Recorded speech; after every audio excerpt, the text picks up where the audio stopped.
The world often measures wealth in terms of numbers, digits on a bank statement, tall buildings, expensive cars, and branded clothes. But if we look deeper, we begin to notice that none of these things define the true essence of wealth. A rich man may walk through life with every physical possession his heart desires, but at night when he lays his head on the softest pillow, he may still feel an emptiness that not even gold can fill. Money can buy comfort, but it cannot buy meaning. It can create opportunities, but it cannot create inner peace. And it is in this truth that the story of a wealthy man and a homeless girl unfolds. The man had everything by society's standards. He lived in a home where marble floors echoed with silence. Every room was furnished with elegance, yet none of it brought warmth. He had fleets of cars lined up, a wardrobe filled with designer suits, a table decorated with the finest cuisine money could buy, but behind his confident smile, he carried a weight. No one could see it, but it lived within him every day. He was a man who had reached the top of the financial ladder, but realized that once he got there, the view wasn't what he expected. His wealth was external, but his poverty was internal. One evening as he walked through the city streets, he saw her sitting quietly by the corner. She had no roof over her head, no blanket to shield her from the cold night, no fine meal waiting for her at the end of the day. Yet there was something unusual about her. She was humming softly, her face calm, her eyes bright with a kind of peace that he could not explain. In her presence, he noticed a glow, a light that was not dependent on possessions. And at that moment, the rich man realized something he had been blind to. True wealth is not about what you own, it is about what you carry inside. The contrast was powerful. Here was a girl with nothing in her hands, yet she had everything in her heart. She didn't measure life by what she lacked. She measured it by the moments she could still feel, the breaths she could still take, the hope she could still hold. That was when the man recognized that wealth without meaning is simply decoration. He could surround himself with gold, but gold could not smile back at him. He could fill a mansion with furniture, but it would not fill the silence. And here was a girl with no walls around her, yet she carried an abundance that money could never buy: gratitude, faith, joy.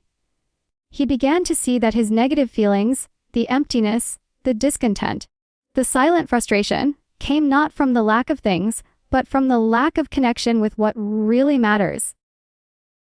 True wealth is not stored in banks but in the heart. It is not measured in luxury, but in the ability to find peace in any condition. The girl, without saying a word, was teaching him that wealth is not external comfort, but internal freedom. The more he observed her, the more he felt the shift within himself. For years, he had chased external victories, always believing the next achievement would bring fulfillment. But it never did. The next deal, the next house, the next luxury, all of it created only a temporary spark before fading back into emptiness. The girl, however, had learned to create her spark from within. Even in her poverty, she nurtured a garden of gratitude. She found joy in simple moments, and that joy gave her a richness that even the richest men could envy. The rich man came to understand that wealth without inner abundance is an illusion. It is like drinking salt water. It may quench for a moment, but it leaves you thirstier than before. True wealth begins when you can look at life with appreciation, when you can hold on to faith even in storms, when you can smile despite the absence of luxury. This kind of wealth cannot be bought, cannot be stolen, cannot be measured by society's standards. It is eternal, and it transforms the way you feel. The girl became a mirror for him. She reflected back the truth he had long ignored: that success without fulfillment is failure in disguise. She showed him that happiness is not found in possessions, but in perspective. She revealed that the wealthiest heart is the one that knows how to love, forgive, and stay hopeful even when life gives nothing. In her presence, he realized that the greatest riches he could ever acquire would not be the next car or house, but the ability to overcome his negative feelings by nurturing the same inner abundance. she carried so effortlessly. Perspective is the lens through which every human being experiences life. Two people can stand in front of the same storm, yet one sees it as a curse while the other sees it as a test that will strengthen them. The events may be identical, but the emotions, the feelings, the outcome, all of that changes depending on how the mind chooses to interpret what is happening. This is why some people who appear to have so little walk with smiles on their faces, while others who seem to have everything carry heavy hearts. It is not the outer world that determines our feelings. It is the way we perceive it. The rich man, for years, believed that perspective was irrelevant. He thought the facts of his life were enough to guarantee happiness. He told himself, "I have money, I have power, I have recognition. What more do I need?" And yet, beneath those surface victories, he constantly felt a sense of dissatisfaction. The truth he had not realized was that his perspective on life was locked in a pattern of always seeking more, always chasing the next achievement, always fearing that what he had would not be enough. His lens was tilted toward scarcity, and scarcity will always produce negative feelings, no matter how much a person owns. On the other hand, the homeless girl had a perspective shaped by survival. But instead of drowning in hopelessness, she chose to see life through a lens of possibility. Every new sunrise for her was not just another day of hardship, but another chance to experience breath, another chance to smile at strangers, another chance to believe that tomorrow could hold something better. Where most people would see tragedy, she saw lessons. Where most people would focus on what they lacked, she focused on what she still had: her heartbeat, her voice, her faith. That perspective gave her strength.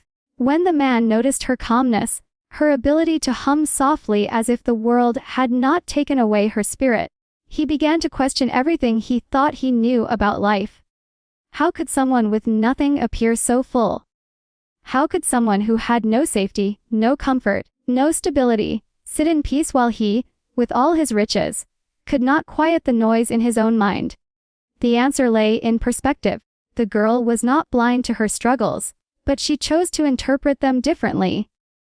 Instead of labeling herself as a victim, she saw herself as a fighter. Instead of drowning in pity, she leaned into gratitude. This way of seeing life turned her weakness into hidden strength. Perspective is a powerful force because it decides the emotional meaning we attach to experiences. A setback is either the end of the road or the beginning of a new lesson. A failure is either proof of inadequacy or evidence of courage for trying. The moment we shift perspective, the moment we decide to see pain as preparation instead of punishment, everything changes inside us. The girl lived this truth without even having to explain it. She had trained her mind to rise above appearances, and that inner training gave her a glow that no amount of money could replicate. The rich man began to notice how his own negative feelings came from his chosen perspective. He saw himself as lacking, even when surrounded by abundance. He saw his wealth as insufficient, his achievements as temporary, his relationships as fragile.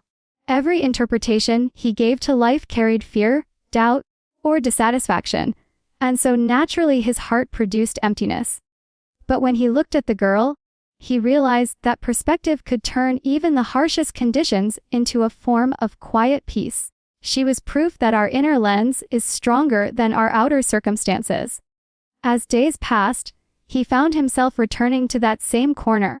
Not because he wanted to give her money, but because he wanted to borrow her eyes. The way she saw the world. When she smiled at the sky despite the cold. When she found comfort in a piece of bread. When she greeted strangers with warmth instead of resentment. He saw in her something he had lost the ability to appreciate.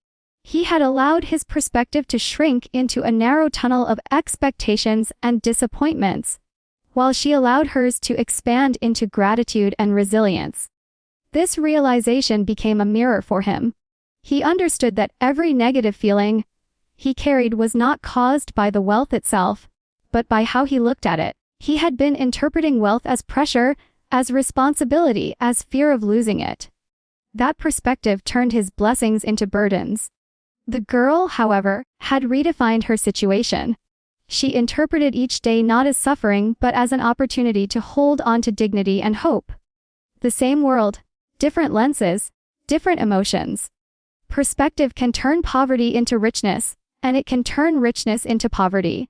It can transform struggles into stepping stones or sink them into chains of misery.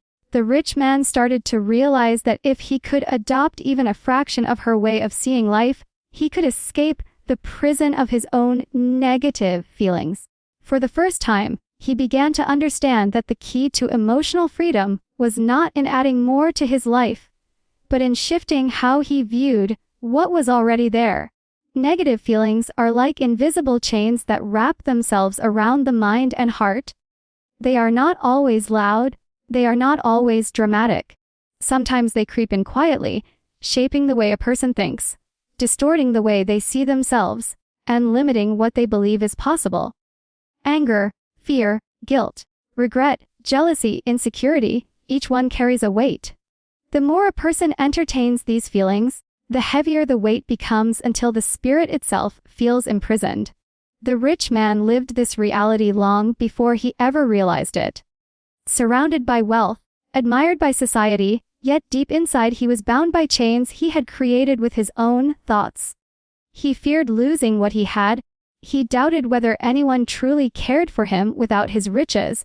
He carried regret for the relationships he had sacrificed in the pursuit of success, and so despite all appearances, he felt trapped. When he encountered the homeless girl, he began to notice a contrast so sharp it could not be ignored. She had every reason to be buried under negative feelings.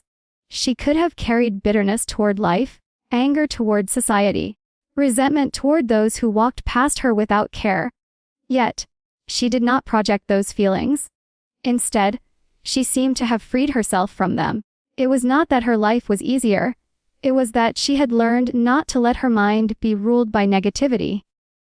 That discovery shocked him, because he had assumed freedom came from acquiring more, while she had discovered that freedom comes from releasing the weight within. Negative feelings are prisons we build with our own thoughts. Every time a person replays a painful memory, they reinforce the walls of that prison. Every time they allow fear to dictate their actions, they tighten the lock on the door. Every time they allow anger to control their words, they add another chain around their heart. And yet, just as the mind can build these prisons, the mind can also dismantle them. This was the hidden strength the homeless girl carried. She chose not to dwell on bitterness. She chose not to give anger the power to define her. Instead, she shifted her focus toward hope, gratitude, and small joys.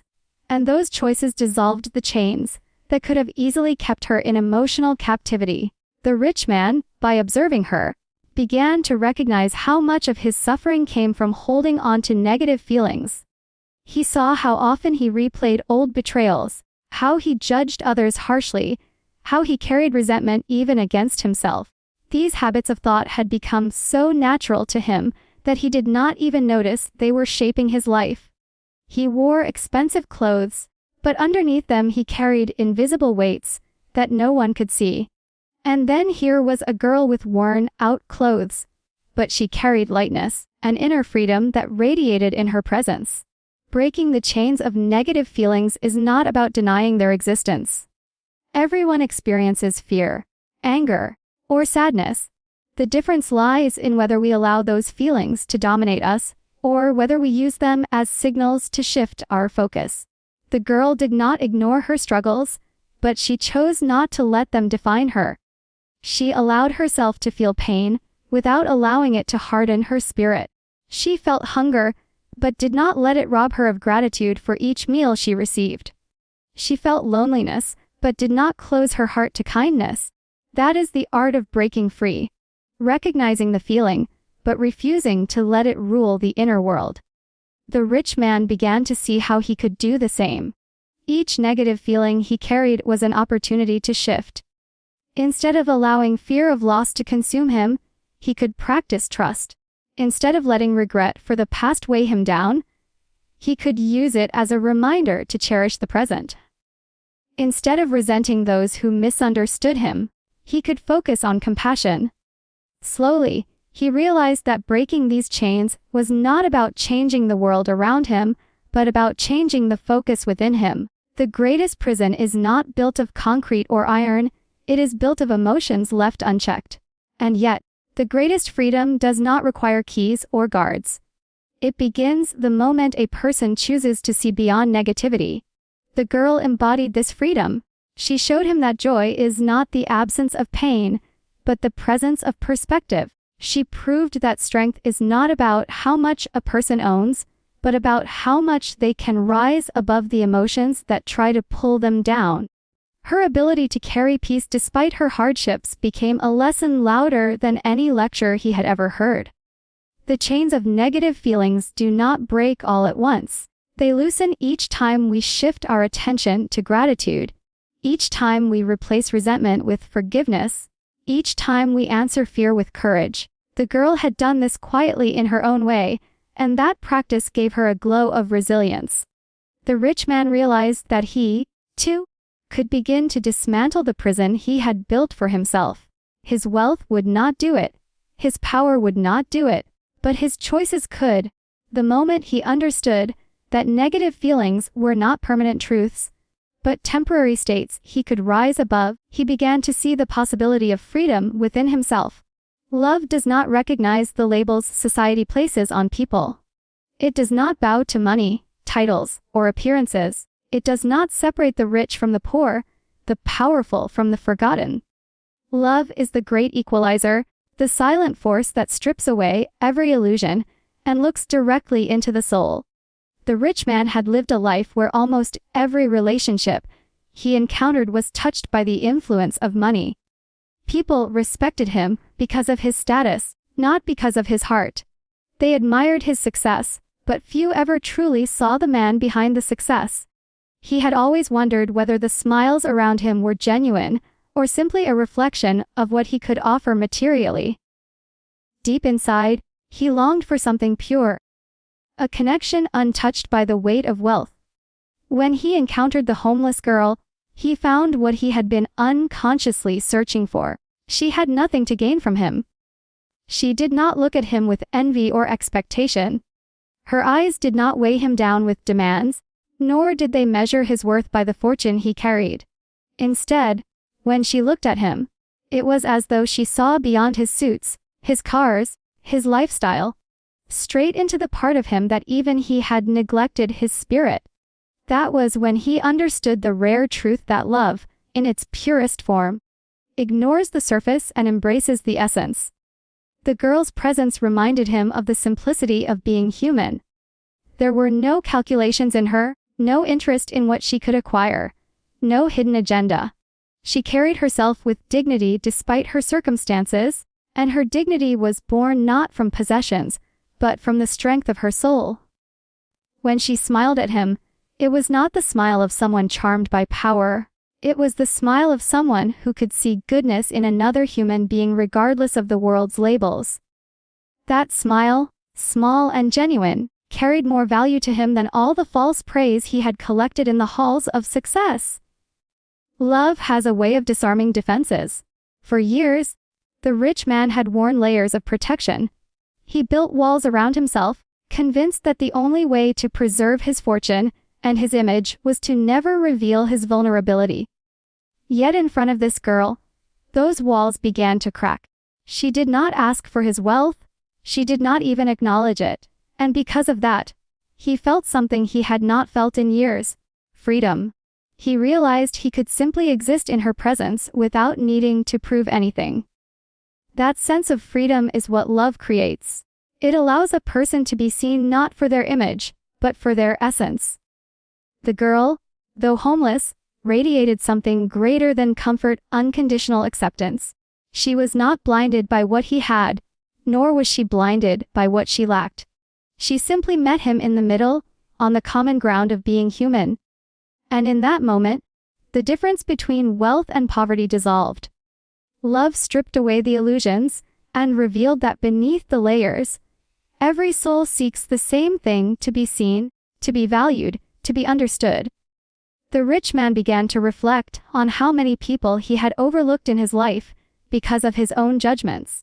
He realized how often he had measured worth by success, how often he had assumed that those with less had nothing to offer. Yet here was someone society might dismiss as insignificant, teaching him the greatest lesson he had ever received. Love does not measure, it multiplies. It does not compare, it connects. It does not separate based on circumstance, it unites through spirit. As he spent more time near her presence, he noticed how love is not always loud or dramatic. Sometimes it is quiet, expressed through simple acts, a kind word, a listening ear, a compassionate glance. The girl expressed love not through what she gave materially but through the energy she carried. Her calmness was a form of love. Her resilience was a form of love. Her refusal to let bitterness consume her was a form of love. These qualities drew him in more than any grand gesture ever could. He began to understand that love is the highest form of wealth, the one treasure that cannot be bought, stolen, or diminished by time. It is the only thing that grows the more it is shared. For the first time, he saw that all his riches had created separation, but love created connection. And it was connection that his heart had been starving for all along. In her presence, he felt a lightness that reminded him of his younger self. Before the burden of success, before the endless chase, before the doubts and fears that wealth often magnifies, she reawakened the part of him that longed not to be admired but to be truly understood. That is what love does. It revives what life has buried. It heals what negativity has broken. It shines through the cracks to remind us of our humanity. The girl, without even trying, became proof that love is not bound by social status or circumstance. It does not care about the labels of rich or poor. It does not ask what a person has, it asks who they are.